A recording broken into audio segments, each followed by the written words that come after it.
Ikalabing-anim na kabanata. Ang tusong katiwala. Nagkwento pa si Jesus sa mga tagasunod niya. May isang mayaman na may katiwala. Nabalitaan niyang nilustay ng katiwalang ito ang mga ari-arian niya. Kaya ipinatawag niya ang katiwalang ito at tinanong, "Ano ba itong naririnig ko tungkol sa iyo? Kwentahin na natin ang lahat ng ipinagkatiwala ko sa iyo. Dahil aalisin na kita bilang katiwala."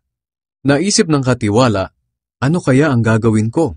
Aalisin na ako bilang katiwala. Hindi ko kakayanin ang mabibigat na trabaho tulad ng paghuhukay at nahihiya naman akong mamalimos. Alam ko na, gagawa ako ng paraan para tanggapin ako ng mga tao sa tahanan nila kapag inalis na ako sa trabaho ko. Isa-isa niyang ipinatawag ang mga may utang sa amo niya. Tinanong niya ang una, "Magkano ang utang mo sa amo ko?" Sumagot ito, 100 banga ng langis ng ulibo.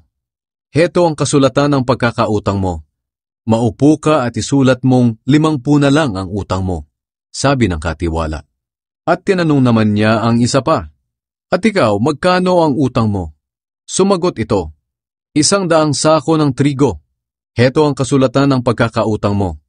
Isulat mong 80 na lang ang utang mo, sabi ng katiwala. Nang malaman ng amo ang ginawa ng madayang katiwala, pinuri niya ang kanyang katiwala dahil kumilos ito ng may karunungan, sapagkat mas marunong ang mga taong makamundo kaysa sa mga taong naliwanagan na tungkol sa Diyos. Kaya sinasabi ko sa inyo, gamitin ninyo sa pakikipagkaibigan ang kayamanan ninyo sa mundong ito, para kapag naubos man ito, ay may tatanggap naman sa inyo sa tahanang walang hanggan. Ang taong mapagkakatiwalaan sa maliit na bagay ay mapagkakatiwalaan din sa malalaking bagay. At ang taong madaya sa maliliit na bagay ay magiging madaya rin sa malalaking bagay. Kaya kung hindi kayo mapagkakatiwalaan sa mga kayamanan ng mundong ito, sino ang magtitiwala sa inyo ng tunay na kayamanan? At kung hindi kayo mapagkakatiwalaan sa kayamanan ng iba, sino ang magbibigay sa inyo ng kayamanan na talagang para sa inyo? Walang aliping makapaglilingkod ng sabay sa dalawang amo, sapagkat tatanggihan niya ang isa at susundin naman ang isa. Magiging tapat siya sa isa at tatalikuran ang isa. Ganoon din naman, hindi kayo makapaglilingkod ng sabay sa Diyos at sa kayamanan. Ang iba pang mga itinuro ni Jesus. Nang marinig iyon ng mga Pariseo, kinutya nila si Jesus dahil mahal nila ang salapi. Kaya sinabi ni Jesus sa kanila, "Nagbabanal-banalan kayo sa harap ng mga tao, pero alam ng Diyos kung ano talaga ang nilalaman ng inyong puso.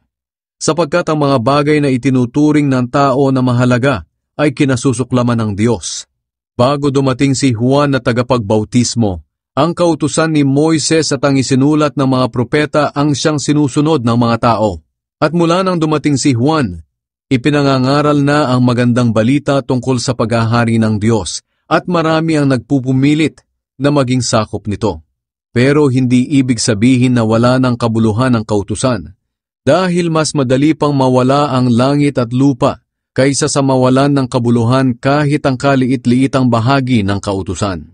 Ang lalaking hiniwalayan ang asawa at mag-asawa ng iba ay nagkasala siya ng pangangalunya. At ang mag-asawa ng babaeng hiniwalayan ay nagkasala rin ng pangangalunya. Ang mayaman at si Lazarus. May isang mayamang lalaki na nakasuot ng mamahaling damit at kumakain ng masasarap na pagkain araw-araw. May isa namang pulubing puno ng galis na ang pangalan ay Lazarus. Dinadala siya sa labas ng pintuan ng bakuran ng mayaman. Gusto niyang makakain kahit ng mga tira-tira lang na nahuhulog galing sa mesa ng mayaman. Nilalapitan siya roon ng mga aso at dinidilaan ang mga galis niya.